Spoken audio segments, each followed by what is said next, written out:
अस्सलाम वालेकुम। आज फिर एक नई रिएक्शन वीडियो जो कि एक लाहौर की लड़की है जिसका नाम हामिज़ा है और उसने बाबर आजम पे काफ़ी सारे संगीन किस्म के इल्ज़ामात लगाए हैं। तो वीडियो शुरू करने से पहले बस आपसे एक छोटी सी गुजारिश है कि अगर आप मेरे चैनल पर नए हैं तो प्लीज़ मेरे चैनल को सब्सक्राइब कर दें और बेल के आइकन को दबा दें ताकि मेरी आने वाली हर नई वीडियो का नोटिफिकेशन आपको मिल सके। तो वीडियो शुरू करते हैं और एंड पे हम लोग देखेंगे कि वो लड़की क्या कहती है, उसी की ज़बानी सुनते हैं। तो चलिए वीडियो को शुरू करते हैं। माने वही अस्सलाम वालेकुम। आप सबका आने का बहुत बहुत शुक्रिया। मेरी आज प्रेस वालेकुम कॉन्फ्रेंस सलाम। करने का मकसद अपने साथ होने वाली माली और जिनसी ज्यादती को मंजरे आम पे लाना है। मेरे साथ ज्यादती करने वाला शख्स कोई आम शख्स नहीं बल्कि बाबर आजम है, जो इस वक्त पाकिस्तानी क्रिकेट टीम का कप्तान है। मैं अपनी बात शुरू करने से पहले आपको बताती चलूं कि बाबर आजम से मेरा ताल्लुक आजकल से नहीं है। मेरे ताल्लुकात उससे उस वक्त से है जब वो क्रिकेट की दुनिया में उसका कोई ताल्लुक नहीं था और वो एक गरीब घराने से ताल्लुक रखता था।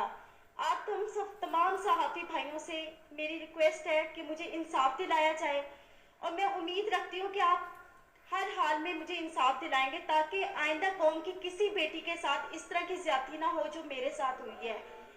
मेरी रुदात कुछ इस तरह है कि बाबर आजम और मैं, हम एक ही मोहल्ले में बड़े हुए हैं, इकट्ठे रहते थे और वो मेरा स्कूल फेलो था। स्कूल की वजह से और एक जगह पे रहने की वजह से हम लोगों की बहुत अच्छी दोस्ती थी। दोस्ती तो सन बड़ी पुरानी लग 2010 रही है में इनकी। ही प्रपोज टू मी और मैंने उसके प्रपोजल को एक्सेप्ट कर लिया और वो प्रपोजल उसने मुझे मेरे घर आके ही दिया था। मैंने एक्सेप्ट कर लिया। जैसे जैसे वक्त गुजरता गया मेरी उसके साथ अंडरस्टैंडिंग और उसकी मेरे साथ बहुत अच्छी रही। हम लोगों को शादी करने का हमारा प्लान था। हम लोगों ने शादी करने का मतलब प्लान कर चुके हुए थे। बाबर ने और मैंने, हम दोनों ने अपनी फैमिलीज को बताया। बाबर और मेरी फैमिलीज, हम दोनों की फैमिलीज ने हमें साफ इनकार कर दिया। फिर बाबर ने और मैंने कोर्ट मैरिज का फैसला कर लिया। 2011 में बाबर मुझे मेरे घर से भगाकर, मतलब बाबर मुझे खुद अपने घर से भगाकर कोर्ट मैरिज के कहकर मुख्तलिफ जगहों पर किराए के मकान पे रखता रहा। जब मैं उन मकानों में रहती थी, पहले मैं आपको बता दूं, एक मकान जहां पे मैं रहाइश पजीर थी वो गुलबर्ग में मॉडल कॉलोनी में था, गली नंबर 2 में। और दूसरा जो मकान मैं किराए पे रहती रही हूँ वो Punjab society H block defence में था। वहां पे हम रहते रहे हैं। मैंने बाबर को कई मरतबा उस दौरान इसरार किया कि हम शादी कर लेते हैं, लेकिन बाबर ने मुझे यही कहा हमेशा कि अभी हमारे हालात ठीक नहीं है, थोड़ा वक्त गुजर जाए फिर हम निकाह कर लेंगे।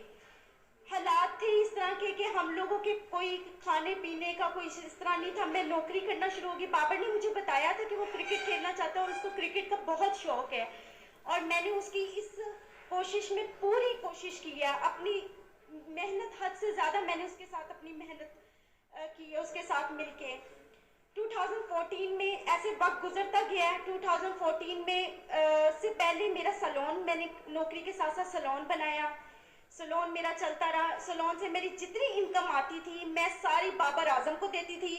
बाबर आजम के खाना पीना, कपड़ा, रहाइश, क्रिकेट के जितने एक्सपेंसेस सब मैं अफोर्ड करती रही हूँ। जब वो नेक काम आउट ऑफ करती सिटी रही है जाता नहीं था तो। वहां के जितने एक्सपेंस थे पीसीबी के अलावा वो भी मैं सब उसके अफोर्ड करती रही हूँ। 2014 में जैसे ही पाकिस्तानी टीम में उसका नाम आया, एकदम उसका रवैया थोड़ा समय से आस्ता आस्ता तब्दील होना शुरू हो गया था। मुझे नजर भी आ रहा था, लेकिन मेरे हालात इस तरह के थे कि मैं अपने घर वापस नहीं जा सकती थी क्योंकि जब बगावत जा मैंने भी नहीं की थी, सकती थी तो बाबर ने आई भी क्यों की थी थी। उसके साथ? फिर 2014 में बाबर आजम ने मुझे मैंने फिर उसको इंसिस्ट किया कि हम लोग शादी करते। उसने कहा अभी शुरुआत है, थोड़ा वक्त गुजार लो, हम आस्ता आस्ता और मजीद अपने आप को स्ट्रॉन्ग कर लें, अपने हालात बेहतर कर लें, हम शादी कर लेंगे। वक्त गुजरता गया। 2016 में I was pregnant in 20 weeks.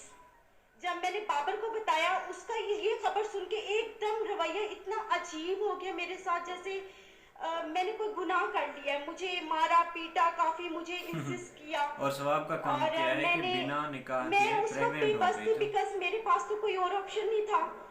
तो बाबर आजम ने मुझे, मैं आखिर उसकी इस बात में मैं हामी भर ली। वो मुझे बेगम कोर्ट पे एक, it was very congested place जहाँ पे वो मुझे ले गया इस्तकाते हमल के लिए। उसमें उसके दो अस्तगफिरुल्लाह। दोस्त भी थे, एक कजन था और उसका छोटा भाई भी था, सफीर आजम अब्दुल कादिर के बेटे Usman Qadir. He is a eyewitness. वो हमेशा 4 से 5 साल तक, जब तक मैं बाहर रही हूँ, उस्मान कादिर वहां पर आते रहे हैं। और उनके एक और नेट प्लेयर थे, जब ये एनसीए में ड्यूरिंग द क्रिकेट टाइम जो प्रैक्टिस करते थे, उसमें नवीद नाम का एक लड़का भी था, वो इस में भी शुमार थे। इन लोगों ने मेरी मर्जी के बगैर मेरे इस्तिकाते हमल करवाया और मुझे यही यकीन दिलाया कि कोई बात नहीं, आप सब्र कर लो, हम जल्दी शादी करेंगे। अब सिचुएशन ऐसी थी कि मैं थोड़ी ठीक हो गई थी। बाबर ने मुझे इंसिस्ट किया कि आप अपने घर चली जाओ और सुलह कर लो, क्योंकि मैं पाकिस्तान में बहुत कम होता हूँ, तुम यहाँ पे अकेली होती हो, तो उसने तो अच्छा मशवरा आप दिया अपने ना घर। कि मैंने घर चली किसी न जाओ। किसी तरह अपनी सुलह कर ली बाबर से, अपने घर वालों के, बाबर के कहने पर। जब मैंने सुलह की है, मैं अपने घर गई हूँ।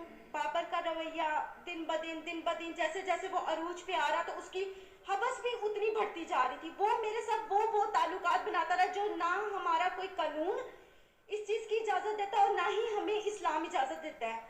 तो आप इतनी बेवकूफ़ अब थी, इस आपको पता नहीं पर्पस के लगता था बाद वो क्या? फिर दोबारा मेरे साथ वही सब कुछ करता रहा। मैं अपने घर होती थी, घर से मुझे बाहर लाता था, मुख्तलिफ होटलों में, मुख्तलिफ प्लेसेस पे लेके जाकर मेरे साथ जो भी सब कुछ करता रहा।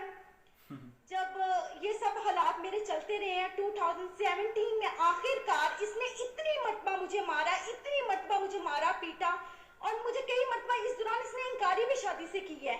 मैंने इस दौरान जो मेरी हॉस्पिटल में बाबर आजम मुझे लेके जाता रहा है एज अ बीन वाइफ, मुझे चेकअप करवाता रहा है।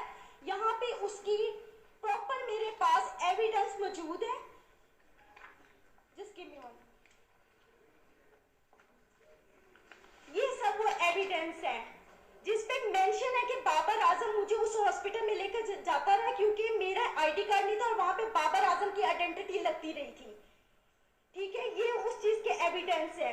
ये मुझे वहां पेपर पर अभी लेके तक रखे जाता हुए रहा, हैं सब इसने कुछ अपने करता पास। रहा। बिलाखिर आखिर मैंने तंग आके 2017 में पुलिस रिपोर्ट की बाबर के खिलाफ, जिसके पर्पस में इसके फैमिलीज ये सब आए हैं। इन उधर जब हमारे जो ऑफिसर थे जिन्होंने हमें देखा था, उस ऑफिसर ने ये फैसला किया कि आप बाबर को यहाँ पे पेश करें। बाबर पेश नहीं हुआ, लेकिन उसी रात सेम नाइट बाबर ने, जो ऑफिसर मौजूद थे उनके सामने, हमारा मशरूत सुलहनामा पे उसने मुझसे दस्तखत करवाए।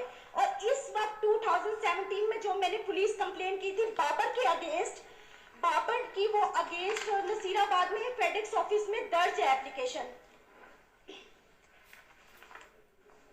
एक मिनट, वो मौजूद है। और उसके बाद बाबर ने 2017 में बाहर के मुल्क किसी में जाना था खेलने के लिए। 2017 में जब कंप्लेन के बाद बाबर ने जाना था और हमारे यहाँ पे आई थिंक कोई पीएसएल भी हो रहे थे, तो मैंने बाबर से सुलह सिर्फ और सिर्फ इस वजूहात पे की थी कि बाबर मुझसे शादी करेगा। बाबर ने मुझे खुद इस चीज का यकीन दिलाया था कि वो मुझसे शादी करेगा। फिर आखिरकार 2017 में इसने सडनली अपना नंबर चेंज किया। वो नंबर भी इसका पीसीबी में इसके ऑफिशियल रजिस्टर्ड है, और जो इसका इस वक्त मौजूद नंबर है वो भी इसका ऑफिशियल नंबर मेरे पास मौजूद है, जिसपे मुझे कांटेक्ट करता है, मुझे मैसेजेस करता था। तो और फिर उसके बाद इस तरह वक्त गुजरता गया। तकलीफ जो थी मैंने बर्दाश्त की। 3 साल से मजीद मैं बाबर आजम की इस हवस का निशाना बन रही हूँ। अब उसने आकर मुझे साफ इनकार कर दिया कि ना मैंने तुमसे शादी करनी है, ना मैं तुमसे कोई ताल्लुक रखना चाहता हूँ, और ना ही तुम मेरा कुछ बिगाड़ सकती हो। वो अपनी इस पावर को गलत इस्तेमाल कर रहा है। 10 साल उसने मुझे इतने बुरे तरीके से जलीलो ख्वार किया, हवस का निशाना बनाया। आज वो बिल्कुल इनकारी पे आ गया हुआ है, बिल्कुल। क्योंकि आज से 10 दिन पहले भी मैंने उसके खिलाफ पुलिस कंप्लेंट की, क्योंकि 20 नवंबर को जब इसने जाना था, उससे एक दिन पहले, मैं आपको लाइव उस चीज के सब सबूत दिखाती हूँ। इसने मुझे कॉल की, इसने कहा अगर तुम किसी भी पुलिस के पास गई या तुमने मुझसे अब मुतालबा शादी का किया तो तुम अपनी जान से भी जाओगे, और तुम्हें यही नहीं पता कि मैं तुम्हारे साथ करूंगा, क्योंकि सारी जिंदगी उसने मुझे मारा पीटा तो वैसे बहुत ज्यादा है। हद से ज्यादा ज्यादती के बाद आज मैं यहाँ पे इंसाफ लेने आई हूँ। जी